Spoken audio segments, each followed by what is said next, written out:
నమస్కారం. మనం August month రాశి ఫలాల గురించి మాట్లాడుకుంటున్నాం. ఇందులో ఒక్కొక్క రాశి కంటే 12 రాశుల వారికి ఈ ఆగస్టు మంత్లో ఎలా ఉంది ఏంటి అని తెలుసుకోబోయే ముందుగా ఈ ఆగస్టు మంత్ యొక్క విశిష్టత, అందులో ఉన్న పండగలు, పర్వదినాలు, విశేషాలు ఏంటో తెలుసుకున్నాము. ఇందులో చూసుకుంటే ఈ ఆగస్టు మంత్ సంకటహర చతుర్థి నుంచి స్టార్ట్ అయ్యి మరలా సంకష్టహర చతుర్థితో ఈ మంత్ అంతా అయిపోతుందని మనం చెప్పుకోవాలి. ఇందులో ఇంకా మనకి ముఖ్యమైన పండుగలు ఏమున్నాయంటే, ఫస్ట్ వచ్చేటప్పటికి మనకి సికింద్రాబాద్ బోనాలు, హైదరాబాద్ బోనాలు, వీటితో పాటుగా గురు మౌఢ్యమి త్యాగం అంటారు. అంటే ఇప్పటిదాకా మనకు గురు మౌఢ్యమి నడిచిందండి. ఎప్పుడైతే 12వ తారీఖు తర్వాత మౌఢ్యమి వెళ్ళిపోతుంది, అక్కడి నుంచి శుభకార్యాలు చేసుకోవచ్చు అని మనం చెప్తూ ఉంటారు. వీటితో పాటుగా మనకి నాగపంచమి అని చాలామంది ఎక్కువగా చేస్తూ ఉంటారు. ఎవరైతే కాలసర్ప దోషాలు, నాగ అన్న పేరు పెట్టుకున్న, మానస అన్న పేర్లు పెట్టుకున్న వాళ్ళంతా కూడాను ఈ యొక్క పిల్లలు కావాలనుకునే వాళ్ళు ముఖ్యంగా చాలా ఇంపార్టెంట్ నాగపంచమి అందరూ సెలబ్రేట్ చేసుకోవాలి. ఆ తర్వాత మనకు వచ్చేది వరమహాలక్ష్మి వ్రతం మనం చేసుకుంటాం. అందరం చాలా కళ్ళ పండుగ శోభాయమానంగా, అది 21వ తారీఖు ఉంటుంది. తర్వాత మనకి జంధ్యాల పౌర్ణమి, దీనిని రాఖీ పౌర్ణమి లేదంటే గాయత్రి యొక్క మనకి గాయత్రి మాత పుట్టినరోజు అని మనం సెలబ్రేట్ చేసుకుంటూ ఉంటాం అనమాట. ఈ ప్రకారంగా అనేక రకమైన శుభకార్యాలు, తర్వాత శ్రావణ మాసం కూడా మనకు స్టార్ట్ అవుతుంది. ఇవన్నీ ఉన్నాయి కాబట్టి ఎన్నో పండగలు, విశేషాలు, పర్వదినాలు కలిగిన ఈ యొక్క ఆగస్టు మంత్లో అందరికీ అష్టైశ్వర్యాలు కలగాలని, భోగభాగ్యాలు కలగాలని, చక్కగా ఉండాలని చెప్పేసి కోరుకుంటూ ఒక్కొక్క రాశి వాళ్ళకి ఎలా ఉందో మనం చూద్దాం. ఇందులో మనకి జ్యోతిష శాస్త్రం ప్రకారం కనుక గమనించుకుంటే ఈ ఆగస్టు మంత్లో ఇందాక చెప్పుకున్న విశేషాలతో పాటుగా 4 గ్రహాలు కూడా మారుతూ ఉన్నాయండి. ఈ గ్రహాలు మారే గ్రహాలు చూసుకుంటే ఫస్ట్ శుక్రుడు ఆగస్టు 1నే మారుతూ ఉన్నారు, సెకండ్న కుజుడు మారుతూ ఉన్నాడు, బుధుడు 5వ తారీఖు మారుతూ ఉన్నారు, సూర్యుడు వచ్చేటప్పటికి 17వ తారీఖు మారుతూ ఉన్నారన్నమాట. ఇలా 4 గ్రహాలు ఈ ఆగస్టు మాసంలో మారటంతో 12 రాశుల వారికి ఎలా ఉంది ఏంటి అనేది మనం చూద్దాం. ధనుస్సు రాశి వారికి ఆగస్టు మంత్ చూసుకుంటే కొంచెం జాగ్రత్తగా, కేర్ఫుల్గా ఉండవలసిన మాసం అని మనం చెప్పుకోవచ్చు. కొంచెం ఛాలెంజెస్ ఉండే విధంగా ఉంది. ఇందులో అవి చెప్పుకునే పోయే ముందు ఇందులో ఉన్న నక్షత్రాలు మనం చూసుకుంటే మూలా నక్షత్రం 1, 2, 3, 4 పాదాలు, పునర్వసు పూర్వాషాఢ 1, 2, 3, 4 పాదాలు, ఉత్తరాషాఢ ఫస్ట్ పాదం అంతా ఈ ధనుసు రాశిలో ఉంటారని గమనించాలి. ఇందులో ఉన్న పేరు బలం బట్టి మనం చూసుకుంటే ఏ యో బా బీ భూ దా భా దా భే అని అక్షరాలు ఇందులో ఉన్నాయని మనం చెప్పుకోవాలి. ముందుగా చెప్పుకున్న ప్రకారం కొంచెం మిక్స్డ్గా ఉంటుంది. కొన్ని విషయాల్లో అనుకూలంగా ఉన్నప్పుడు కానీ కొన్ని విషయాల్లో ఛాలెంజింగ్ ఎక్కువగా ఉంటుంది. బట్ ఏదైనా కానీ ఓవరాల్గా చూసుకుంటే కొంచెం జాగ్రత్తగా ఉండవలసిన రాశి ఈ ధనుసు రాశి అని గమనించుకోవాలి. ఇందులో ముఖ్యంగా చూసుకుంటే వీళ్ళకి వాతావరణం అంతా లఘు గోచారం, సూక్ష్మ గోచారం ప్రకారం ద్వేషం, శోకం, పుత్రలాభార్థ మాత్ కలహం అని చెప్తారంటే ఇందులో మీ చుట్టూ ఉండే వాతావరణం ద్వేషించినట్లు ఉంటుంది, గొడవలు అయ్యే అవకాశం ఎక్కువగా ఉంటుంది, శారీరకంగా కొంచెం అలసటగా ఉంటుంది. అయితే పిల్లల ద్వారా, భార్య ద్వారా తర్వాత ధనం వచ్చే అవకాశం కూడా ఎక్కువగా ఉందని గమనించుకోవాలి. సో ఇందులో మనం డీటెయిల్స్ చూసుకుంటే సూర్యుడు 9వ ఇంట్లో ఉండటం వల్ల ఏం చెప్తారంటే నిందాపరాధ కలహం నిర్దోషచ్చ ధనక్షయ పుణ్య లాభార్థ నాశాచ్చ విచారమే నవమే రవి అంటారు. అంటే ఎప్పుడైతే సూర్యుడు 9వ స్థానంలో, అంటే మీ జన్మరాశి నుంచి ధనుసు రాశి నుంచి కౌంట్ చేసుకుంటే 9వ రాశిలో ఎప్పుడైతే సూర్యుడు ఉన్నారో ఏమవుతుంది, మీతో ఎలాంటి సంబంధం లేకపోయినా కానీ, అంటే మీకు ఎలాంటి సంబంధం లేకపోయినా మీ మీద గొడవలు వచ్చి పడే అవకాశం ఎక్కువగా ఉంటుంది. నెక్స్ట్ మీలో ఎలాంటి దోషం లేకపోయినా కానీ మీరు అన్నీ తప్పులు చేశారని చెప్పేసి మీ మీద చాలా నిందలు వేసేవాళ్ళు, బ్లేమ్ చేసేవాళ్ళు ఉంటారని గమనించాలి. విపరీతంగా ధనం ఖర్చు అయ్యే అవకాశం ఉంటుంది. మంచి ఉద్దేశంతో మీరు ఏదైనా కనుక పని చేస్తే ఆ పనికి సంబంధించిన రిజల్ట్ రాకపోగా మిమ్మల్ని ద్వేషించే వాళ్ళు ఎక్కువ ఉంటారని గమనించాలి. సో ఇది ఏ ప్రకారంగా చూసుకున్నా కొంచెం ఛాలెంజింగ్గా అవమానాలు పరిచే వాళ్ళు అంతా ఎక్కువగా ఉంటారు. బట్ కాకపోతే ఇక్కడ ఉన్న ఇంట్రెస్టింగ్ థింగ్ ఏంటంటే ఓవరాల్గా సక్సెస్ఫుల్గా ఉంటారని గమనించుకోవాలి. కుజుడు 7వ స్థానంలో ఉండటంతో ఇది కొంచెం మిక్స్డ్ రిజల్ట్ అని చెప్పుకోవాలి. కుజుడు 7వ స్థానంలో ఉంటే ఏమవుతుంది, అన్న వస్త్రాది రాహిత్యం సదా క్లేశ జీవితం స్వబంధుభి కువార్త పుత్ర భాతృణాం క్రోధ సప్తమిగే కుజ అని చెప్తారు. సంస్కృతంలో ఒక శ్లోకం ఉంటుంది. అన్న వస్త్రాది రాహిత్యం అంటే అన్నానికి గుడ్డలకి కొంచెం ఇబ్బంది పడే పరిస్థితులు ఉంటుంది.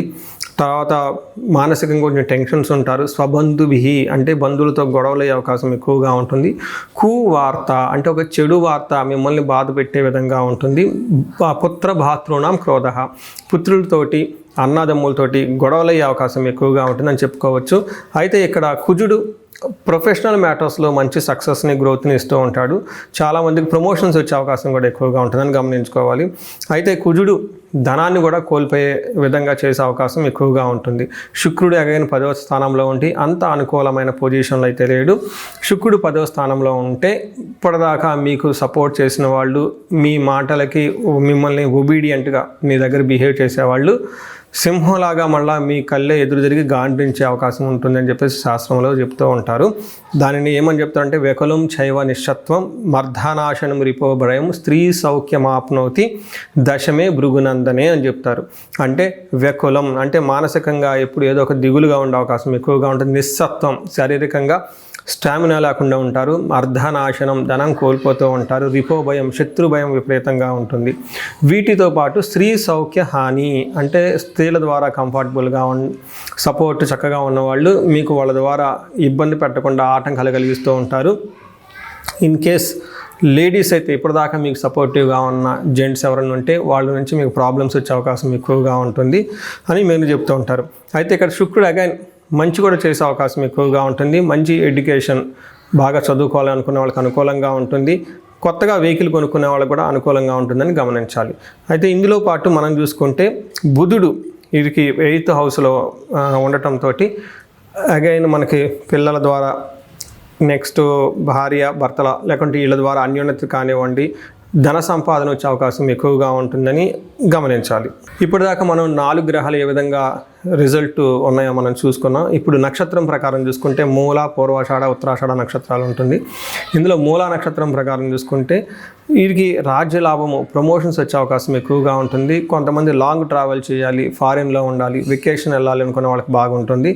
షాపింగ్స్ కూడా ఎక్కువగా చేసే అవకాశం ఎక్కువగా కనిపిస్తుంది. ఇందులో క్షేమంగా ఉంటారు. అయితే 2 విషయాలు జాగ్రత్తగా ఉండాలి. ఒకటి ధనహీనత, దరిద్రము 2 చూపిస్తుంటుంది.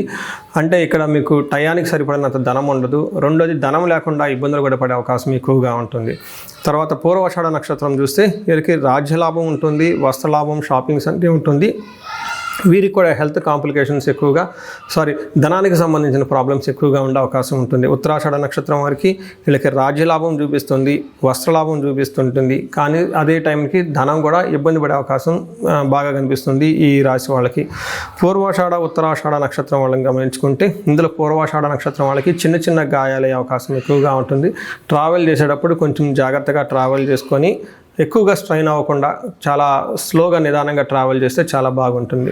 సో చూశారు కదండి, ఒక రకంగా ఈ రాశి వారికి శని అంత అనుకూలంగా లేరు, దీంతో పాటు గురువు అనుకూలంగా లేరు. ఇప్పుడు మారుతున్న 4 గ్రహాల్లో 3 గ్రహాలు అనుకూలంగా లేవు. కొంచెం అన్నీ ఇబ్బంది పడే విధంగా ఉన్నాయి. అయితే ప్రతిదానికి భయపడని అవసరం లేదు. నాకు రీసెంట్గా ఈ రాశి వారి నుంచి ఎక్కువగా కాల్స్ కూడా రావడం స్టార్ట్ అవుతూ ఉన్నాయి. లాస్ట్ కపుల్ ఆఫ్ మంత్స్ వరకు అయితే కాల్స్ ఎక్కువగా వచ్చాయి కానీ ఇప్పుడు ఈ లాస్ట్ మంత్ ఈ మంత్ కొంచెం కాల్స్ ఎక్కువగా ఈ రాశి వాళ్ళు ఫోన్ చేస్తూ ఉన్నారు. ట్రబుల్స్ కొంచెం ఎక్కువగా ఉన్నాయి. కొంచెం ఎక్కువగా పరిహారాలు చేసుకొని ఆధ్యాత్మికంగా ఉంటే చక్కగా ఈ రాశి వాళ్ళు ముందుకెళ్ళే అవకాశం ఎంతైనా ఉంటుంది. ఈ రాశి వారికి అష్టైశ్వర్యాలు కలగాలని, భోగభాగ్యాలు కలగాలని చెప్పేసి నేను కోరుకుంటున్నాను. చూశారు కదండి, ఈ రాశి వాళ్ళు ఇప్పటివరకు ఎలా ఉందో గమనించారు. అయితే ఇప్పటిదాకా నేను చెప్పుకున్న దాన్ని గోచార ఫలితాలు అంటారు. ఇది మీకు ఒక 30 to 35, 40% మాత్రమే అప్లై అవుతుంది. ఇండివిజువల్గా మీ యొక్క జాతకాన్ని చూపించుకుంటే దాంట్లో మిగతా 50-60% మనకి ఎలా ఉంటుందో తెలుస్తుంది. టోటల్గా మీ యొక్క ఇండివిజువల్ జాతకాన్ని చూడటం ప్లస్ ఇది 2 కలుపుకుంటే కరెక్ట్గా యాక్యురేట్గా ప్రిడిక్షన్ వస్తుంది. సో ఎవరికైనా కనుక మీకు ఏదైనా కనుక ఇప్పటిదాకా చెప్పుకున్న దానికి మనకి డిఫరెంట్గా ఉంది, ప్రాబ్లంగా ఉంది, ఇబ్బందులు పడుతామని అనుకుంటే ఒకసారి ఇండివిజువల్గా జాతకం చూపించుకోండి. ఈ జనరల్గా నేను ఒక రీసెర్చ్ చేస్తున్నాను. 40 years +or-5 అంటే ఎవరికైనా 35 to 45 ఈ ఏజ్ బ్రాకెట్లో ఉండి మీకు సక్సెస్ఫుల్గా ట్రాక్ రికార్డు ఉంది లైఫ్లో, అంటే బాగా చక్కగా చదువుకున్నారు, చక్కగా మేనేజర్ లెవెల్ ఒక పొజిషన్లో ఉన్నారు. ఈ వయసులో అగైన్ అరౌండ్ 40, 45, 50 ఇలా ఈ ఏజ్లో కనుక ఉండి మీకు సడన్గా లైఫ్లో గ్యాప్ వచ్చిందంటే, అంటే ఒకవేళ జాబ్ పోయినా అన్ఎక్స్పెక్టెడ్గా, లేదంటే బిజినెస్లో విపరీతమైన లాసులు వచ్చినా, లేదంటే వేరే కారణాల వల్ల లైఫ్లో మీరు ఆగిపోయినట్లు కనుక ఫీలింగ్ వస్తే ఇండివిజువల్గా మీ జాతకం చూపించుకోవడం చాలా ఇంపార్టెంట్. ఈ వయసులో జనరల్గా శాపాలు అని ఉంటాయి. మాతృశాపం, పితృశాపం, గురుశాపం, సర్పశాపం, ఇలా ఏమైనా శాపాలు యాక్టివేట్ అయి ఉన్నాయా అవేంటో తెలుసుకొని వాటికి సంబంధించిన పరిహారాలు చేసుకోవాలి. అంతేకాకుండా మీకు ఇండివిజువల్గా నడుస్తున్న దశాభుక్తి అని ఉంటుంది. ఈ దశాభుక్తి యొక్క గ్రహాలు, అవి గ్రహ దోషాలు ఏమైనా ఉన్నాయో తెలుసుకోవడం కూడా చాలా ఇంపార్టెంట్. సో ఈ ఏజ్ బ్రాకెట్లో ఎవరైతే ఉన్నారో 40 ± 5 years కెరియర్లో స్లో అనుకున్న వాళ్ళు ఇండివిజువల్ జాతకం చూపించుకొని ఇలా టోటల్ హారోస్కోప్ని స్కాన్ చేయించుకొని అందులో శాపాలు ఏమైనా ఉన్నాయా, గ్రహ దోషాలు ఏమైనా ఉన్నాయా, అవి సంబంధించిన బ్లాకేజెస్ ఉంటే అవి పరిహారాలు చేసుకోవటం వల్ల తొలగించుకుంటే లైఫ్ అనేది చాలా స్మూత్గా ముందుకెళ్తుందని మీరు తెలుసుకోవాలి. సో ఇంకా కొంతమందికి ఏమైనా కనుక సమస్యలు ఉంటే సమస్యకు సంబంధించి కూడా పరిష్కారాలు మనం చూసుకోవచ్చు. ఎవరికైతే ధనానికి బాగా ఇబ్బంది పడిపోతున్నారో స్వర్ణలక్ష్మి విశేష హోమం చేయించుకోవటం, కుబేర పాశుపతం చేయించుకోవటం చాలా ఇంపార్టెంట్. ఎవరికైతే భార్యాభర్తల మధ్య అన్యోన్యత తక్కువగా ఉండి ఇబ్బంది పడుతున్నారో అన్యోన్య దాంపత్య పాశుపత అభిషేకం, ఫ్యామిలీలో సరైన అట్మాస్ఫియర్ లేదు, అంతా గొడవలుగా ఉంది, శత్రు బాధలు ఉన్నారంటే చండీ హోమం, చండీ పారాయణం చేయించుకోవటం, ఎవరికైతే హెల్త్ సరిగ్గా ఉండదు అనుకున్నారో ఆయుష్ సూక్తం, ఆయుష్ హోమం, మృత్యుంజయ హోమం చేయించుకోవటం, ఇలా ఎలాంటి మీకు ఇండివిజువల్గా ఏదైనా కనుక సమస్యలున్నా, రకరకాల సమస్యలు ఉంటే ఆ యొక్క సమస్య నుంచి బయటపడడానికి ఒకసారి జాతకం చక్రం చూపించుకొని దానికి కారణం ఏంటో తెలుసుకొని తగు పరిహారాలు చేసుకుంటే ఈ సమస్యల నుంచి చక్కగా బయటపడే అవకాశం ఎంతో ఉంటుంది. సో ఈ రాశి వారికి అష్టైశ్వర్యాలు కలగాలని, భోగభాగ్యాలు కలగాలని, అందరూ చక్కగా ఉండాలని చెప్పేసి కోరుకుంటున్నాను. నమస్కారం.